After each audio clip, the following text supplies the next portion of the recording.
Judicial reforms, अदालती reforms, यकीनन कि ये हमारे मुल्क में जो अदालती निज़ाम राइज है, वक्तन फ़ौक्तन जहाँ जब भी ज़रूरत हुई उनको ज़्यादा बेहतर बनाने में, ज़्यादा क्रेडिबल बनाने में, ज़्यादा बेहतर उनका फंक्शन करने के लिए रिफॉर्म्स होने चाहिए और होते रहे हैं। और रिफॉर्म्स आइन में तरमीम की वजह से ही आ सकते हैं, और आइन में तरमीम का हक सिर्फ इस ऑगस्ट हाउस को है, सिर्फ पार्लिमान का हक है कि वो आइन में, आइन के मुताबिक, आइन में दिए हुए तरीके के मुताबिक कि 2/3 अक्सरियत अगर मौजूद है तो वो आइन में तरमीम करे। जनाब स्पीकर, हमारे मुल्क की ये बदकिस्मती रही है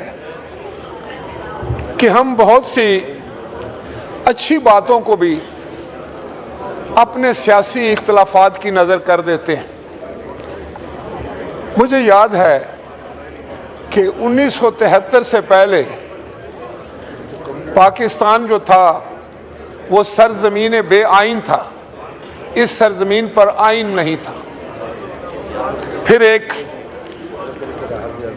अवामी लीडर ने, एक जमहूरी लीडर ने इस मुल्क को आइन दिया जिसका नाम शहीद जुल्फ़िकार अली भुट्टो था।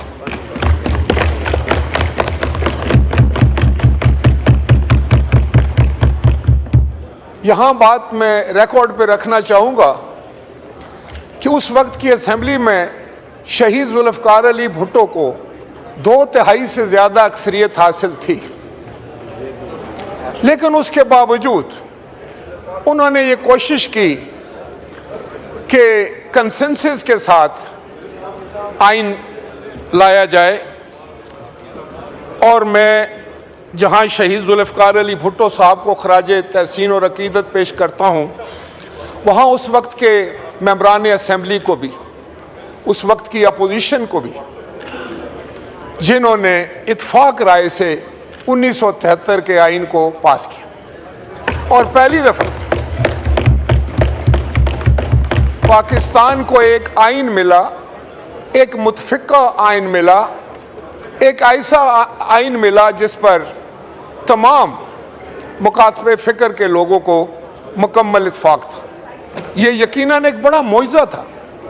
उस वक्त भी बड़ी पोलराइजेशन थी, बड़ी डिवीजन थी सोसाइटी में, सियासी तौर पर भी बड़े मामलात उलझे हुए थे। लेकिन शहीद जुल्फ़िकार अली भुट्टो की फ़हम व फ़रासत और उनकी दानिशमंदी ने, और उस वक्त के जितने भी अकाबरीन इस हाउस में मौजूद थे, उन सब की काविशों से और अल्लाह ताला की मदद से 1973 का आइन मंजूर हुआ, जिसकी अभी पिछले साल ही हमने गोल्डन जुबली मनाई थी। जनाब स्पीकर, ये भी एक सितम ज़रीफ़ी है कि शहीद जुल्फ़िकार अली भुट्टो को फिर एक ऐसे मामलात में, ऐसे अंदाज से, ऐसे हालात से दो चार किया गया, और मुल्क में फिर एक ऑटोक्रेटिक लीडरशिप हुई। मुल्क में अमलन मैं समझता हूँ इस आइन को मातल किया गया, और एक वन मैन शो था, और उस शख्स ने इस पार्लिमान की जितनी भी पावर्स थी वो सब अपने ज़ात में मरकूज कर ली। जनाब स्पीकर, ये शायद हमारी नई नस्ल को ना पता हो कि 1973 के हवाले से ये आइन और ये पाकिस्तान का निज़ाम जो था वो पार्लिमानी जमहूरियत थी, पार्लियामेंट्री डेमोक्रेसी। और उस शख्स ने इस निज़ाम को यकसर बदलने की कोशिश की, और तमाम ताकत जो थी वो अपने अंदर मरकूज कर ली, और सारी ताकत जो पार्लियामान के पास थी, जो आज आपके पास है, वो उस वक्त आपके पास नहीं थी। 2008 में ये ताकत इस पार्लियामान के पास नहीं थी। वो ताकत जो थी वो प्रेसिडेंट हाउस में थी, और वो जनरल मुशर्रफ के पास थी।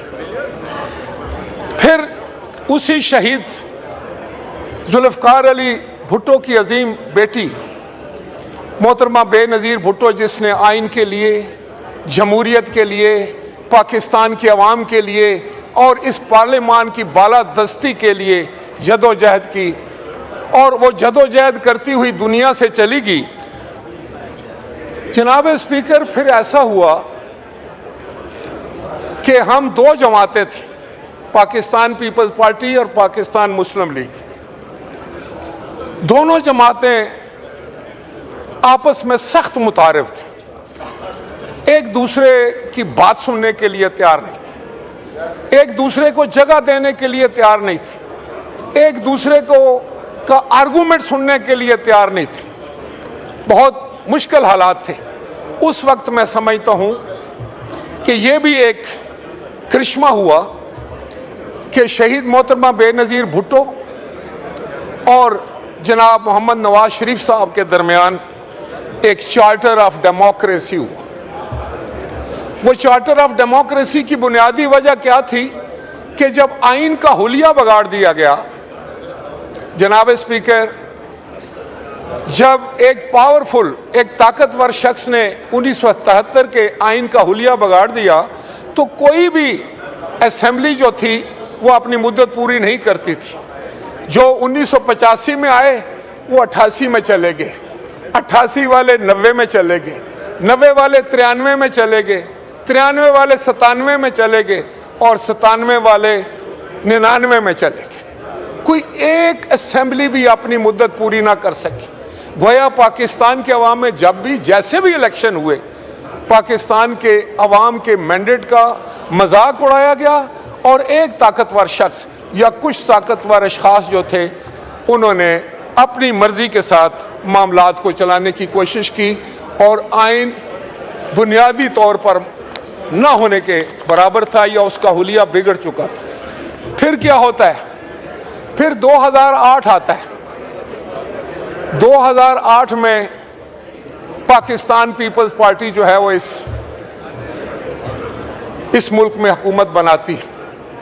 बड़ी थिन मेजॉरिटी थी, लेकिन जैसे कि उसका क्रेडिट मैं जनाब आसिफ अली जरदारी साहब को दूंगा, जिनको आज भी हम मफामत का बादशाह कहते हैं, जिनमें अल्लाह ताला ने ये सलाहियत रखी है कि वो तमाम लोगों को साथ लेकर चल सकते हैं, वो कंसेंसस बना सकते हैं।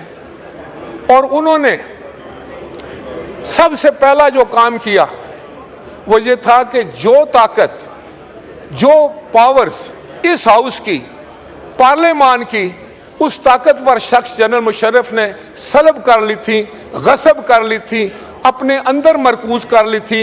उन्होंने वॉलंटरली तौर पर यह कहा, जनाब आसिफ अली जरदारी साहब ने खुद, उनको किसी ने नहीं कहा, उन्होंने खुद ये कहा कि मैं चाहूंगा कि पार्लियामान वो सारी पावर जो है वो वापस ले ले, और वो पार्लियामान को हम मुक्तदिर करना चाहते हैं, उसका इक़्तिदार आला देखना चाहते हैं, उसको सोवरन बनाना चाहते हैं।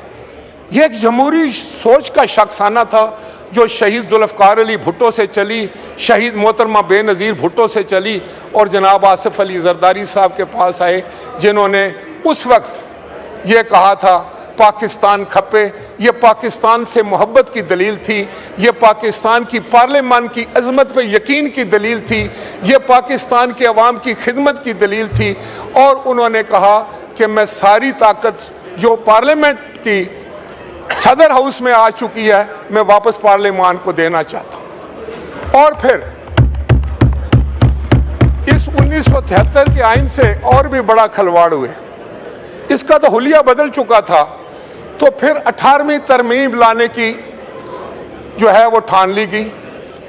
जनाब स्पीकर, ज़रा आप गौर फरमाएं, मैं अपने इन दोस्तों से भी, ये जनाब लीडर ऑफ द अपोजिशन बैठे हैं, मैं उनकी खिदमत में भी ये गुजारिश करना चाहूँगा कि उस वक़्त मुख्तलिफुल ख्याल जमातें थी, इसमें नेशनलिस्ट भी थे, मजहबी जमातें भी थीं, राइटिस्ट भी थे, लेफ्टिस्ट भी थे।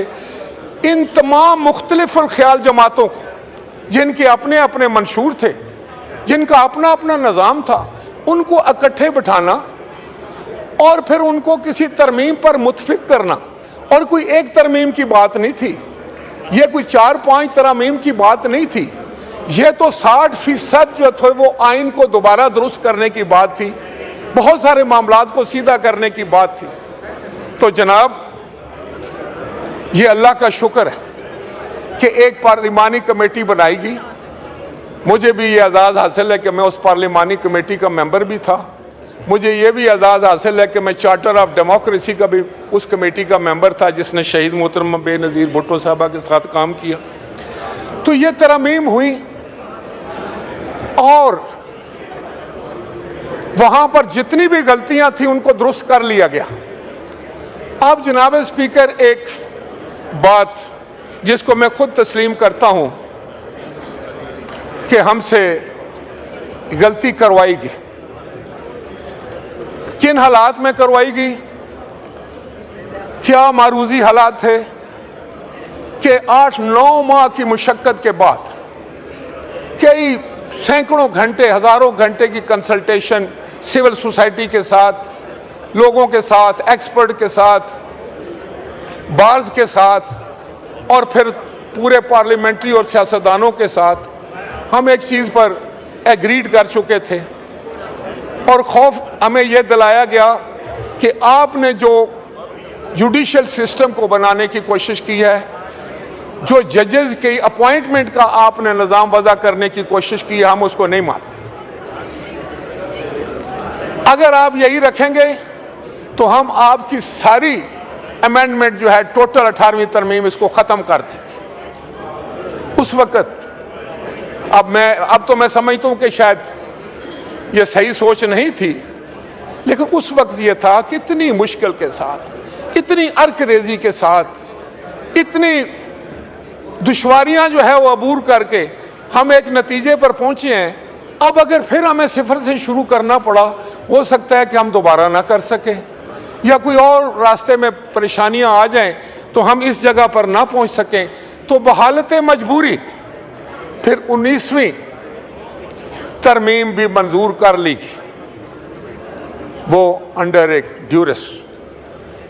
वो मैं समझता हूं कि ज्यादती थी इस पार्लिमान के साथ, इस पार्लिमान की अजमत के खिलाफ मैं समझता हूँ एक बात थी, इसकी डिग्निटी के खिलाफ एक बात थी और इसके इक़्तिदार आला के खिलाफ एक बात थी। जब मैं पार्लिमान की बात करता हूँ जनाब स्पीकर, तो मैं 25 करोड़ अवाम की बात करता हूँ कि ये ईवान जो है ये 25 करोड़ लोगों की दानिशगाह है, ये उनके जज्बात की अक्कासी करते हैं और यहाँ बैठे हुए लोग जो हैं वो 25 करोड़ लोगों के नुमाइंदा है।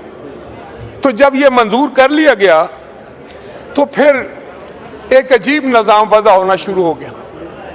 जुडिशरी जिसने बिल्कुल एक ऐसा किरदार अदा करना था जो इस मुल्क में इस्तेकाम लेकर आता, जो इस मुल्क के आम लोग, गरीब लोगों को जिनका कोई आसरा नहीं होता, उनको सस्ता और जल्द इंसाफ मुहैया करना था। लेकिन मुझे बड़े दुख के साथ ये बात करनी पड़ती है कि वो अदवार हमने देखे कि जब एक जज साहब, चीफ जस्टिस साहब जो थे, उन्होंने हर मुमकिन कोशिश की कि हुकूमत वक्त को के सामने जो है वो हर किस्म की दीवार खड़ी किया जाए और उसको फेल कर दिया जाए, उसको काम न करने दिया जाए, उसके रास्ते में रोड़े अटकाए जाए। मैं खुद इस बात का गवाह भी हूँ और मुझ पर भी ये सारी चीज़ें आजमाई गई। जनाब स्पीकर, एक वज़ीर आज़म को घर भेज दिया गया, बहुत सारे मामलात ऐसे हुए कि केसेस बना दिए गए और यहाँ तक हुआ कि मैं बतौर वज़ीर आज़म अपने दफ्तर में बैठा था तो टेलीविज़न पे चल रहा था कि चीफ जस्टिस साहब ने वज़ीर आज़म को गिरफ्तार करने का हुक्म दे दिया। ये हालात, ये वो गैर यकीनी की कैफियत थी। इस दबाव में, इन मुश्किलात में, इन प्रेशर्स में जो है वह हुकूमत काम कर रही थी। उस वक्त हमारे ब्यूरोक्रेट्स को कहा जाता था कि आप आ जाएं, आईजीजी को और जितने भी आला अफसरान थे उनको सुबह अदालत में खड़ा कर लिया जाता था, उनको डराया धमकाया जाता था। यहां तक जनाब स्पीकर, हम तो बचपन से यही सुनते आए थे कि जजेस स्पीक थ्रू देयर, जो उनके डिसीजंस होते हैं, जो फैसले लिखते हैं, वो बात नहीं करते। लेकिन हमने ये भी देखा कि जजेस ने बाकायदा जो है वो उस वक्त तक काम नहीं करते थे जब तक मखसूस चैनल्स के लोग उनके कोर्ट में मौजूद नहीं होते थे, और वो झलकियां निकलती थी, और वो उनकी जितने भी रिमार्क्स होते थे वो टेलीविजन की जीनत बनते थे, वो हेडलाइंस बनती थी। तो गोया मैं समझता हूं कि इस हाउस से ज्यादा सियासत फिर उस हाउस में होनी शुरू हो गई। फिर आपने देखा कि एग्जीक्यूटिव के बड़े बड़े कामों को तो छोड़ें, टमाटर, डबल रोटी और इस किस्म की कीमतें और चीनी की कीमत और ये सब जो है वो भी उन्होंने अपने हाथ में लेने की कोशिश की। फिर इससे भी आगे मामला चला गया।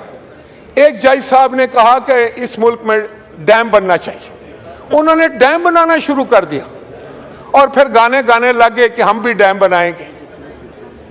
और वो जो काम उनको करना था, जो लिटिगेंट्स थे वो रुल रहे थे, वो अगर उसके दादा ने कोई लिटिगेशन शुरू की थी, उसका पोता जो था वो भी वकीलों के पीछे जा रहा था, वो भी बूढ़ा होने को आ गया था और उसको इंसाफ नहीं मिल रहा था। तो ये जुडिशियल सिस्टम जिस वक्त इतना गलत हो जाए, इतनी उसमें कोई कज आ जाए, इतनी उसमें अगर मैं समझता हूँ कि मुश्किलात आ जाएं, तो उसके लिए फिर रिफॉर्म्स ज़रूरी है। तो उस वक्त जब ये चार्टर ऑफ डेमोक्रेसी हुआ था, और उस वक्त भी उस वक्त की लीडरशिप शहीद मोहतरमा बेनज़ीर भुट्टो साहिबा का ये फरमान था कि जुडिशरी के जो ये इतनी पेंडेंसी है केसेस की, जो इतने हज़ारों लाखों केस जो हैं और इतनी ज़्यादा आवाम जो है परेशान होती है, और सियासी केसेस ले लिए जाते हैं, आइनी केसेस ले लिए जाते हैं, तो मैं ये समझती हूँ कि ज़रूरी है कि उसमें एक आइनी कोर्ट बनाई जाए, एक कॉन्स्टिट्यूशनल कोर्ट हो जो ये मामलात अपने ज़िम्मे ले ले, और बाकी सुप्रीम कोर्ट और जो जजेस हैं वो अपना काम करते रहें। बहुत खूबसूरत आइडिया था, ये कोई आज का आइडिया नहीं है, ये पाकिस्तान पीपल्स पार्टी ने और पाकिस्तान मुस्लिम लीग एन ने ये अपने चार्टर ऑफ डेमोक्रेसी में लिखा था, और ये 2006 का वाकया जनाब स्पीकर, आज 18 साल है, और हम इससे पहले भी चार्टर ऑफ डेमोक्रेसी से पहले भी हम कॉन्स्टिट्यूशनल कोर्ट्स की बात करते थे, ताकि हमारा ये जुडिशल सिस्टम ज़्यादा इफेक्टिव हो, ज़्यादा बेहतर तरीके से डिलीवर करे, और पाकिस्तान के अवाम को इससे फ़ायदा हो, पाकिस्तान के अवाम के लिए आसानियाँ पैदा हो।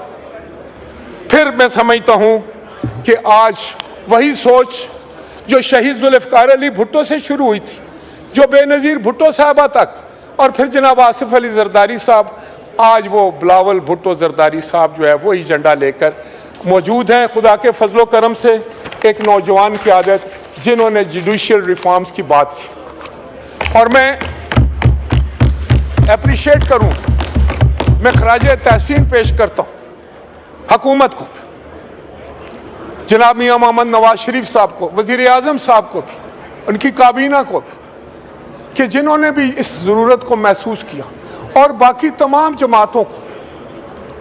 जनाबे वाला इस मामले में फिर एक पार्लियामेंट अल्लाहु अकबर अल्लाह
पार्लिमानी कमेटी जो होती है, इट इज ए पार्लियामेंट।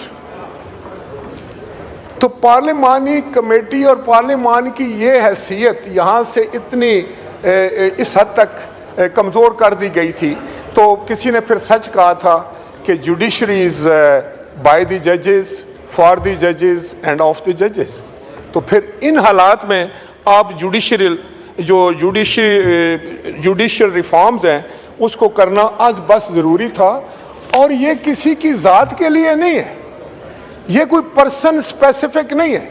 मैं आपको ईमानदारी से बात कहूँ, अगर पर्सन स्पेसिफिक हो तो शायद सबसे पहले तो पाकिस्तान पीपल्स पार्टी है जो नहीं मानेगी, मेरा कायद नहीं माने, बिलावल भुट्टो साहब नहीं मानेगी, और शायद हम सब ना माने, कोई भी ना माने। तो ये खालिस्तान इस वजह से था कि ये रिफॉर्म्स करने ज़रूरी हैं, और इस पार्लियामान को, जिसको आप मदर ऑफ ऑल इंस्टीट्यूशंस कहते हैं, इसकी हैसियत को बरकरार रखना था। लेकिन आज जनाब स्पीकर, दिलचस्प बात यह है, और मैं रिकॉर्ड पे लेना चाहता हूँ कि कोइंसिडेंस देखिए, आज 18 अक्टूबर, और 18 अक्टूबर का वो दिन है जब कारसाज का वाक़या हुआ था।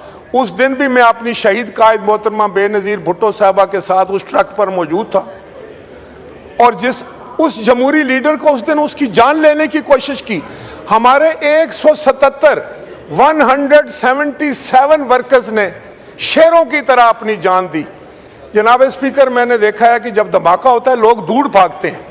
पहली दफ़ा मेरी आंखों ने देखा कि धमाका हुआ और लोग ट्रक की तरफ भाग रहे थे, अपनी शहीद कायद को के देखने के लिए भाग रहे थे, उसको महफूज करने के लिए भाग रहे थे। और ये था पाकिस्तान पीपल्स पार्टी का उस वक्त भी किरदार, और आज भी वही किरदार खुदा के फजलो करम से है कि हम जमहूरियत के लिए, आइन की सरबुलंदी के लिए और पार्लियामेंट की सरबुलंदी के लिए सब कुछ कुर्बान करने के लिए तैयार है।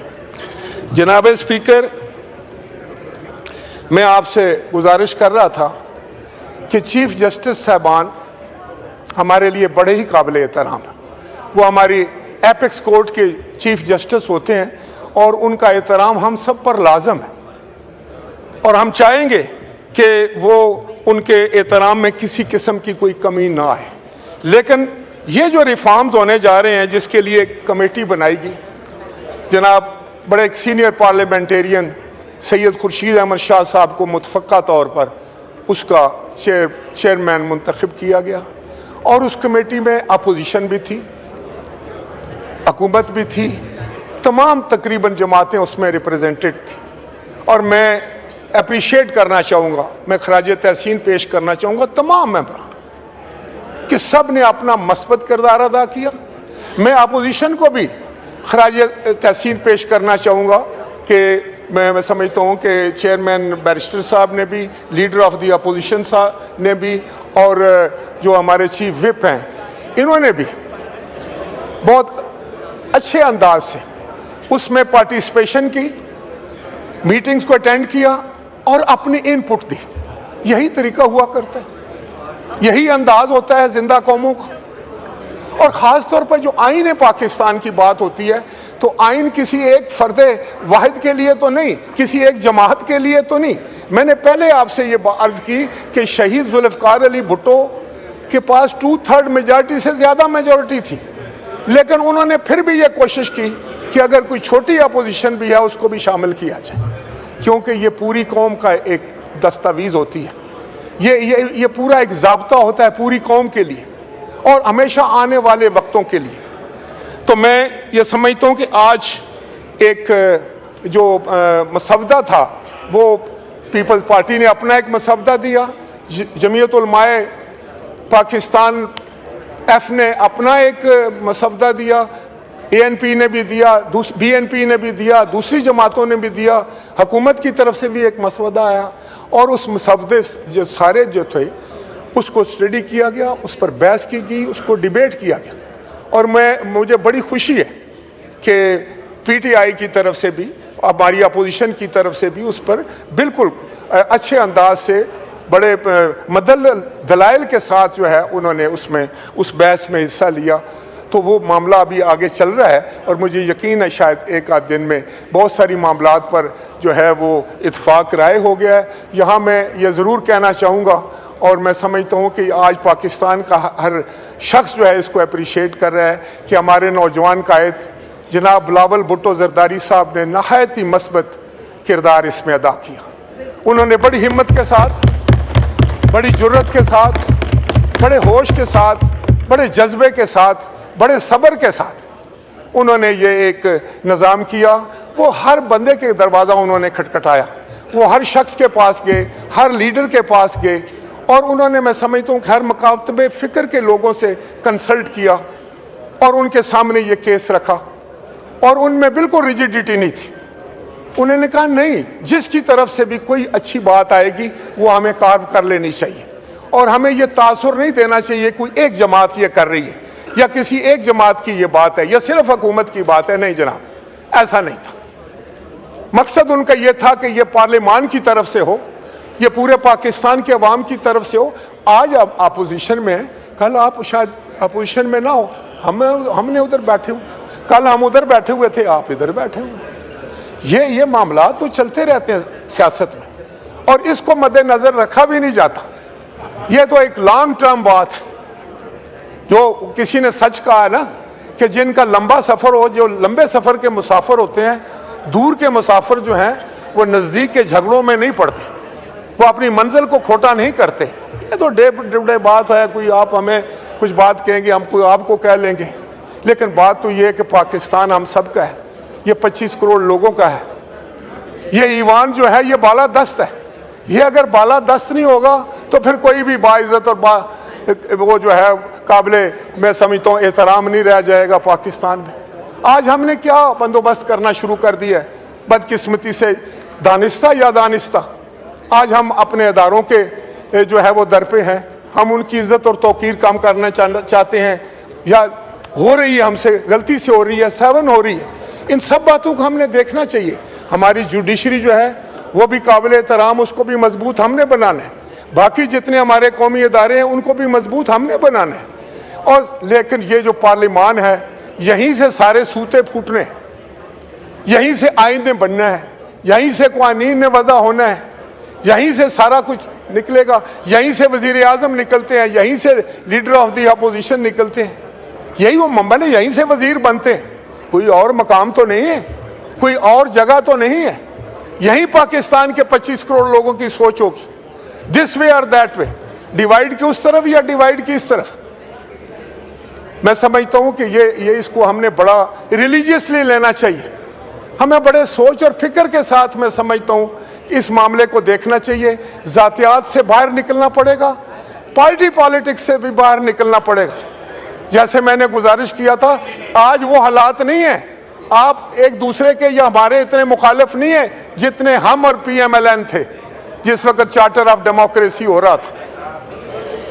लेकिन उस वक्त याद रखें, जब चार्टर ऑफ डेमोक्रेसी हो गया तो फिर असेंबलियों ने अपनी मुद्दत पूरी करनी शुरू की, फिर मैच्योरिटी आनी शुरू होगी सियासत में, फिर एक दूसरे को बर्दाश्त करने का हौसला पैदा होना शुरू हो गया जो पहले बिल्कुल नहीं था। हम एक दूसरे को देखकर जो था हमारा पारा उबल जाता था, हम गुस्से में आ जाते थे, हम कांपने लग जाते थे गुस्से में एक दूसरे के सामने आते हुए। हाथ में लाना तो बाद की बात है, लेकिन रवादारी की ज़रूरत है। इस मुल्क को प्यार की ज़रूरत है, इस मुल्क को मोहब्बत की ज़रूरत है, इस मुल्क को इस्तकामत की ज़रूरत है।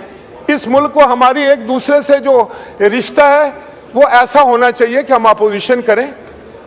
अपोजिशन का काम ही तनकीद करना है। जब लीडर ऑफ दी अपोजिशन सख्त तकरीर करते हो तो ये उनका हक है, क्यों ना करें, वो उनको करनी चाहिए। लेकिन लीडर ऑफ दी अपोजिशन को मैं ये भी बता दूं, एग्जैक्टली आपकी सीट पर शहबाज शरीफ साहब खड़े थे और कोई बात हो रही थी कि हिंदुस्तान में जो कश्मीर की हमारे मुसलमान सियासतदान हैं उनको, उनके ऊपर बड़े जुल्म के पहाड़ तोड़े जा रहे थे। तो उस वक्त के वज़ीर आज़म, आपके जो लीडर हैं, उन्होंने फरमाया कि कश्मीर के मुसलमानों को दीवार से लगा दिया गया है। तो शहबाज शरीफ साहब ने खड़े होकर कहा वो तो दीवार से लगा दिया गया है, आपने हमें दीवार में चुन दिया है। ये हालात थे उस वक्त भी। लेकिन मैं समझता हूँ कि आज जो माजी गुजर गया उससे तो सबक लेना है, वो सबक लेकर हमने आगे निकलना है। आज 18 अक्टूबर है। 18 अक्टूबर को एक बहुत बड़ा सान्या हुआ इस मुल्क में। 177 हमारे वर्कर्स की मैयतें पहचानी नहीं गई। वो जाकर गड़ी खुदा बख्श अपनी कायद के मज़ार के ज़ेरे साया जो हैं वो दफन हुए। ये बड़ी कुर्बानियां हुई हैं जमहूरियत के लिए। हमने तो एक आग और खून का दरिया देखा है जिससे हम लोग गुजर कर आए। हमने वो भी देखा है कि किस तरीके से कोड़े बरसते हैं, किस तरीके से लोगों के घरों को तबाह किया जाता है, किस तरह से लोग अपने आप को आग लगाते हैं, किस तरह से किले से चीखें बुलंद होती हैं, किस तरह लोगों के बच्चे जो थे वो यतीम होते थे, किस तरह लोगों को फांसी पर लटकाया जाता था। ये सब चीज़ें हम देख कर आए। अब हम चाहेंगे, शायद मैं ज़ाती तौर पे इसलिए कि एक लंबा सफ़र था जो तय करके यहाँ तक पहुँचाऊँ, मैं चाहूँगा कि अब इस मुल्क में आशती हो, अमन, इस मुल्क में मोहब्बत और प्यार हो, इस मुल्क में एक ऐसी सियासत हो जिसमें एक दूसरे की इज़्ज़त और तकरीम हो, इसका मुंह ना नोचा जाए, एक दूसरे का चेहरा ख़राब ना किया जाए, एक दूसरे के किरदार को इतना ना ख़राब किया जाए कि लोग नफ़रत करने लग गए। आज वक्त की ज़रूरत ये है। कौमें बहुत आगे जा चुकी हैं। जो हमसे बहुत बाद में आए थे लीडर ऑफ द अपोजिशन साहब, वो हमसे बहुत आगे निकल गए। आप भी जानते हैं, मैं भी जानता हूँ। अब किसकी गलती थी? मेरी थी, आपकी, इनकी, जिसकी भी थी। अब उसको दफन करें और एक नई सुबह का आगाज़ करें। और मैं मुतासिर हूँ आपके जिस कंडक्शन से। आज मैं समझता हूँ डोगर साहब ने बहुत खूबसूरत बातें की। आज इनके सामने भी वो मसवदा रखा गया। इन्होंने बोला कि इस मसवदे पर मैं ज़ाती तौर पर हूँ, लेकिन मुझे कंसल्ट करना है, लीडरशिप से भी पूछना। बड़ी अच्छी, सही बात है, ऐसे ही करना चाहिए। लेकिन एक ऐसा मसवदा सामने आ चुका है जो छोटी मोटी तब्दीली के बाद सबको काबिल कबूल है। हमें हंसी खुशी एक दूसरे से मुस्कुराते हुए इस जो तरमीम है, जो तरामीम है, इनको मंजूर करना चाहिए। मैं समझता हूँ कि ये इस पार्लियामेंट की बालादस्ती के लिए, इस पार्लियामेंट की इज़्ज़त के लिए, इसके वक़ार के लिए, इसकी डिग्निटी के लिए और पाकिस्तान के लोगों की आसानी और सहूलत के लिए बहुत ज़रूरी है। बहुत शुक्रिया जनाब स्पीकर। शुक्रिया जनाब अली मोहम्मद खान साहब। बहुत शुक्रिया जनाब डिप्टी स्पीकर।